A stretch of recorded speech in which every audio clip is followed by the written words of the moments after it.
Greetings from Less Lethal Options. Today we are going to ask and answer all of the most important questions you should have. The delusions that some less lethal content creators and manufacturers are apostatizing will be detrimental to your well-being if believed and acted upon. We are here today to try and get the record straight. The panel of Carly, Mike, myself, Moses, and Carlotta will be answering the questions presented by yours truly. The first question people will ask is about the legality of a specific less lethal device, or less lethal devices in general. The answer is, it depends on your local laws and ordinances. Federal or state laws don't override local laws unless they are subjects such as civil rights. Learn the actual laws and ordinances, don't rely on hearsay or statements made by law enforcement officers. The fact that LEOs may not rigorously enforce certain laws doesn't make them legal either in a criminal or civil case. Know that the laws regarding less lethal devices ownership and home use may differ widely from their possession and use on the street. No one knows what will happen if you kill someone with a less than lethal device. It depends on your locale, juries, prosecutor, the deceased's family, etc. My seat of the pants non-legal opinion is, if the deceased fell and hit their head from a taser charge or had a respiratory attack from pepper spray, your chances of escaping without penalty is a lot greater than if they died from a wound from a 50-plus joules launcher, shooting bullet-like projectiles.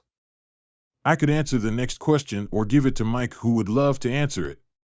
Instead, I am going to pose the question to Carlotta because she originally used a Bernat EP pepper ball launcher as one of her concealed carries. Carlotta, the floor is yours. Thank you, Moses. I am ready. What is the question? Do you think pepper balls are an acceptable tool for self-defense? First, let me give some background. I think of myself as a modern woman, and I did my due diligence, or so I thought. The less lethal industry for civilians was and is still small. Byrna was obviously one of the leaders in the field, with law enforcement and security. It also was the only company I could find that actually had commercials geared towards civilians. They would show simulations of people using the Byrna launchers with pepper balls, keeping potential attackers at bay.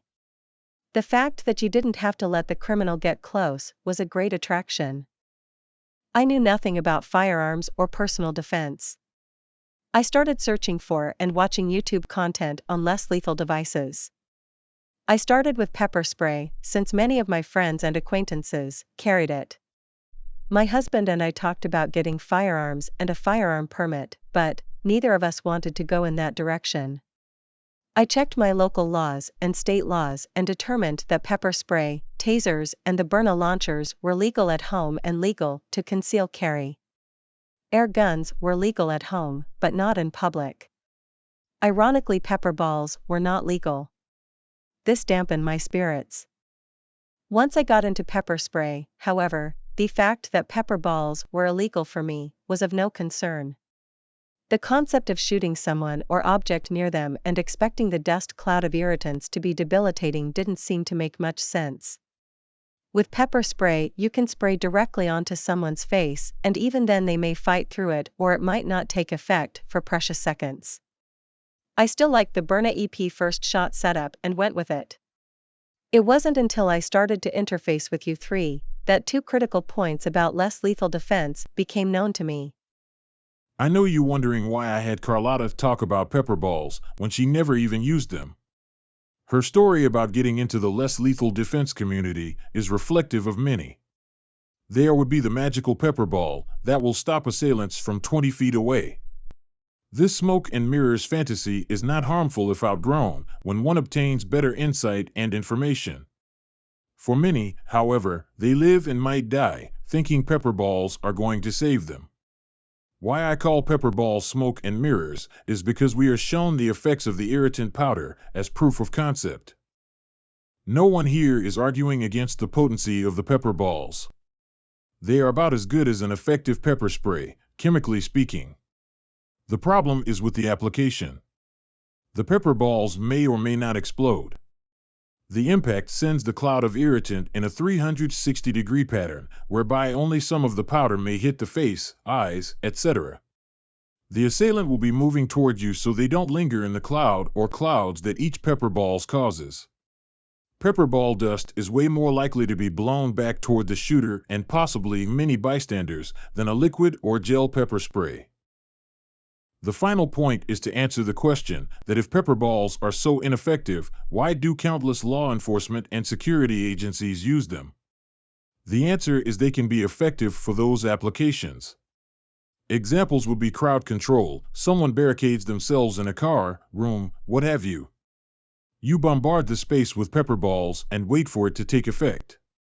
Any charging assailant against a police person will get a bullet if armed with a deadly weapon, or a taser, pepper spray, baton, or their fist, if not. They know using pepper balls to stop a charging assailant is foolish. The question is, does pain compliance work in and of itself? If not, how can any non-lethal launcher be effective? Carlotta, this is one of the great truths you had mentioned, but not named. We will give this one to Carly. When I decided not to get a firearm, I knew I wanted something to shoot at an assailant. That started as a pepper spray gun, then I added the taser, and finally the most powerful stock ready-to-go launcher, the Grimberg gavel. I researched the term joules that all the less lethal gurus were mentioning. It became clear, the higher the better. I have a growing business and live in a crazy liberal state that protects the criminals and not the citizens. I could see a lawsuit coming if I permanently hurt or killed someone with a heavily modified launcher. I had first looked at the Berna, but that was clearly a pepper ball launcher and didn't have enough power to deter most assailant with kinetic rounds. The SD/EP models have about the same power as paintball markers. The first shot of the LE is not too bad, but it drops down into the not effective range real quick. The neighborhood I grew up in was not as nice as where I live now. I, therefore, had immediate concerns about stopping assailants with pain. I knew I had to have something that would cause enough pain and perhaps damage, that even some of the thugs from my old neighborhood would back off. Power is the second truth, but the third truth makes the second truth almost mute. The third truth is best stated as a tenet, rather than as a question. If you can't deploy your less lethal device in time, it is worthless. Mike, you used to carry your pepper ball TCP launcher in a bag. How fast can you deploy, and how fast do we all need to be able to deploy? I thought I had the quick deployment thing covered by carrying my launcher in a plastic shopping bag. I figured if I suspected something was going to go down, I could put my hand in the bag and look in as if I am searching for something. I would instead be charging the launcher. With the launcher ready to go, I could retrieve it from the bag and fire at the assailant in 2 seconds or less. What later understood is that I was just perpetrating another version of the fantasy, that you will get any kind of advance warning before an attack. Let's look at a previously shown clip.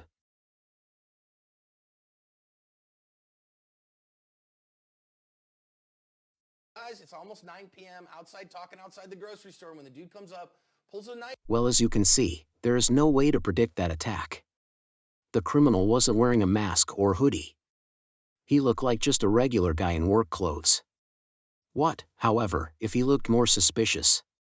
That would put you on the alert, but given how fast he would be upon you, what could you do?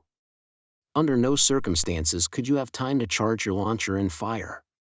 What you could do is move away casually when you see anyone coming that could be a threat and give yourself some space to draw and fire.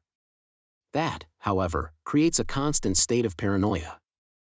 In an urban environment or even in a suburban shopping mall, you will be passed by constant individuals who may look suspicious.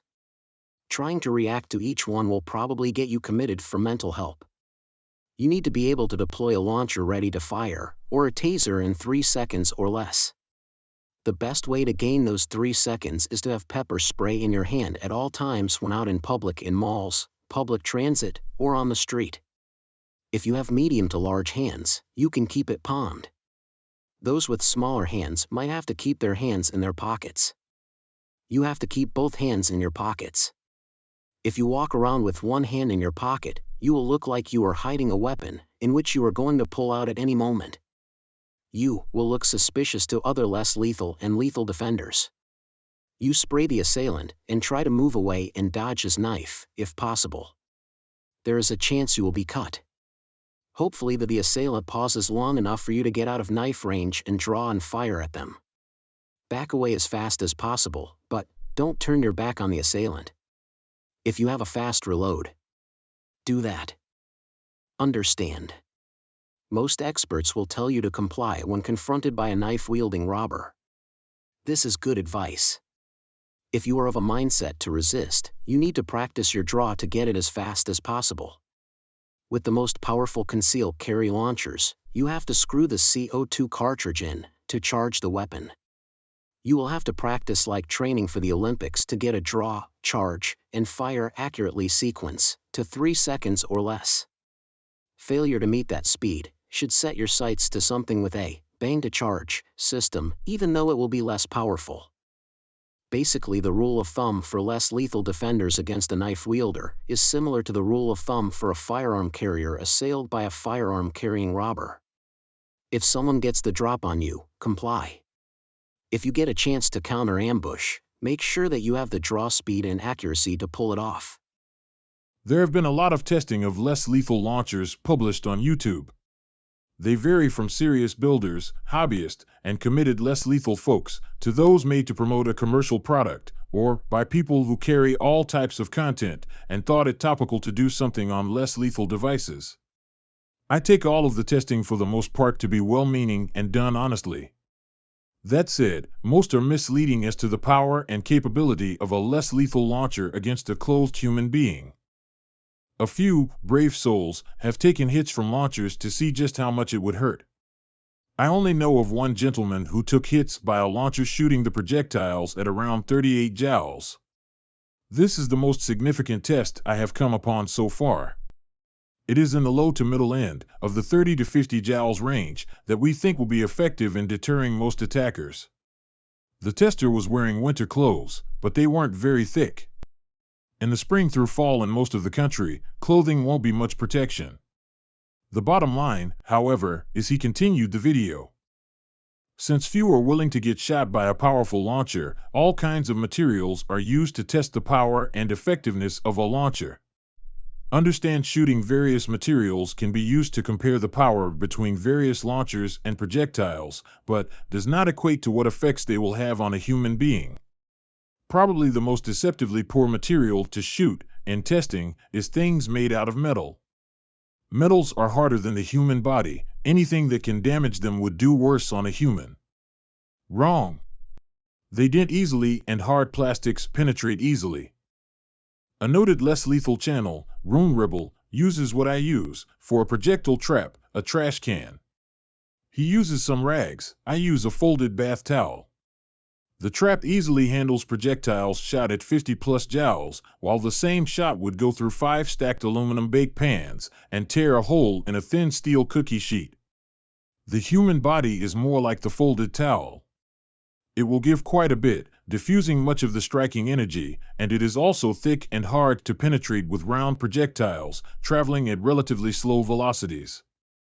Plywood, melons, water jugs, sheetrock, coconuts, etc., can be very helpful in comparing launchers' power levels, and various types of projectiles. However, none of those tests can be equated directly to the effects on a human being, in terms of causing them to stop their attack, unless they show lethal capability. The only credible evidence of the effectiveness of our less lethal launchers on people is by testing it on a person. We tend to equate likely damage and after effects with stopping an attack in the moment. People have continued to attack after being fatally wounded. How an assailant would suffer after your defense later that day, or whether they would require hospitalization or would have cracked ribs, major bruising, etc., does not translate directly to whether they would have continued or broken off their attack. The hard truth is the only way to assure an attack is broken off is you giving the attacker so much trauma that they lose the ability to continue the attack due to bodily damage or death. Understand the gentleman Jeff McKay of the Umarex Less Lethal channel and Facebook user group previously had taken 2 shots at 30 joules in another video before the epic 38 joule shots. He was able to finish the video, show the damage and talk about how it felt. This is way more pain than an assailant will feel, pumped up in predatory mode charging at you with murderous intent. If you stand and let someone hit you as hard as they can, you are going to feel more pain and injury immediately than if you are in a fight and got hit just as hard.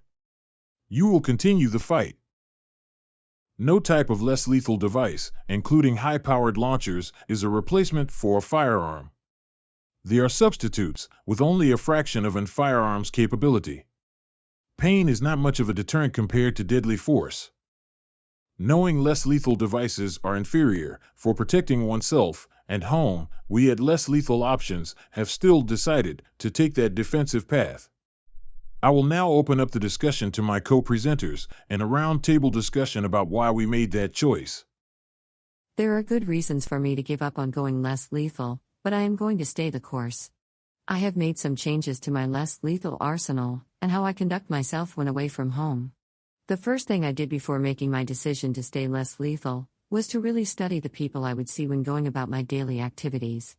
I supplemented that with watching a lot of actual crimes in action on the various YouTube channels. The questions I asked myself were, where would an attack likely happen? What would be the nature of the attack? Who would likely be the attacker? What would I need to carry to escape the threat on the street, and how would I defend my home? Finally, what skills or systems would I need to learn or implement? When I evaluated my daily activities outside the home, I found that on crowded streets, I was only subject to purse snatchers, not full-blown stick-ups. My most vulnerable situations were in parking lots, be it outside at shopping centers, or corporate indoors, or public indoors parking facilities. On the street, my likely purse snatcher will be relatively young and fleet of foot, or an addict, looking for anything that can be turned into their next fix. Purse snatchers often work in teams with a getaway motorbike being driven by the partner. Because purse snatching was the most likely assault I would receive on the street, I had to change my less lethal carrying system. It no longer made sense to carry my gavel launcher in my bag or briefcase, as they would be the thieves' targets. I then tried to carry my gavel launcher on my body, but my petite size made concealment impossible due to my need to wear business attire. I went with the taser, as Carlotta and her husband are high on them.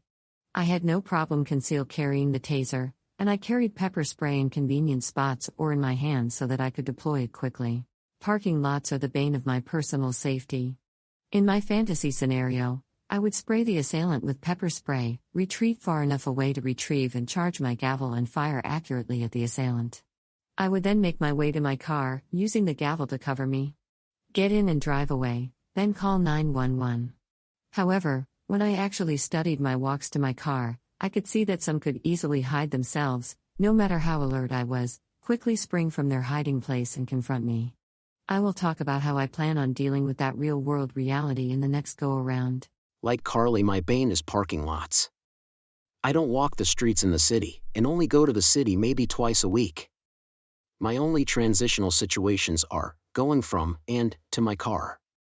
I always park in parking lots and never on the street. Carrying my TCP launcher in a bag is not going to do it. I realize that I will get no advance warning from an assailant, and certainly not enough in advance to charge the TCP. I thought about pre-charging the TCP and carrying it around until my business is done and I am in my car heading home. Leaving the TCP charged, however, might lead to a failure. My solution is to carry 3 less lethal devices. I will carry pepper spray in my hand, a taser in a belly band holster, and my TCP in a bag as always. I can deploy the taser in under 2 seconds, and the pepper spray even faster. Depending on the distance of the assailant, when he makes his intentions known, I will use the taser if they are 10 to 15 feet from me, and the pepper spray if they are right on top of me. Best case scenario, I stop the threat long enough to get to my car with just either the pepper spray or taser. Worst case, I will need to deploy my TCP launcher. On the street, I have become a big fan of the taser. I know that law enforcement statistics have it being successful 50% of the time, but I don't think that will apply to the civilian population at all. The main reason is what law enforcement calls success is totally different for civilians. If a perpetrator gets away, or doesn't get under submission after being tased, if they goes down initially but the prongs pull out and they get up and starts fighting, if they don't fall down but just stand like a statue in mental or drug confusion, and more. The taser will be labeled unsuccessful. The mentioned scenarios, along with many others not mentioned, will be successes for we civilians. We don't need to apprehend or subdue our assailant. We only need time to temporarily halt the attack and escape. My husband and I have done some testing with the taser. My husband took one for the team and we have spent a couple $100 practicing their use and accuracy. On the streets during the course of my normal activities, I expect to only be accosted by purse snatchers and aggressive homeless types. Pepper spray and the taser should work for me. I do, however, have some trepidation about tweaked-up addicts or mental cases, not responding to either the pepper spray or the taser. I might add the new Pepperball TRP to my carries, but it would have to be in my bag. Well, my travels could lead me into a confrontation with all sorts of miscreants. I ride a bike along river trails that have homeless encampments. I take public transport to and from the city sometimes. I walk or ride my bike on city streets, where I may be accosted for my bike and personal possessions. Note, all of our actions are for assailants without firearms. Trying to confront or counter-ambush a gun-toting assailant with any less lethal device is risk-taking to its highest possible order. I carry pepper spray and a taser when out on public transportation and walking the streets. When on my bike, I carry pepper spray and my Pepperball TCP. The pepper spray needs to buy me 5 to 6 seconds getaway time. With that kind of lead, not even Usain Bolt can catch me. The TCP is for when I am knocked from my bike or caught in situations where I have to surrender it. If the assailants concentrate on taking possession of the bike for 4 seconds or more, I will have my TCP out and blasting away. I keep a second loaded magazine in a bar-mounted bike bag. We all are drifting back into fantasy scenarios where the criminals adhere to our defensive plans. Well, this video series is about the truth and nothing but the truth. So in round 2, we will pick apart our best laid plans and discuss how real criminals are likely to act. We, however, need to take a break. There is still a lot more to come. We haven't discussed the real realities of burglaries versus home invasions for the less lethal defender. Part 2 will be coming soon. Until then.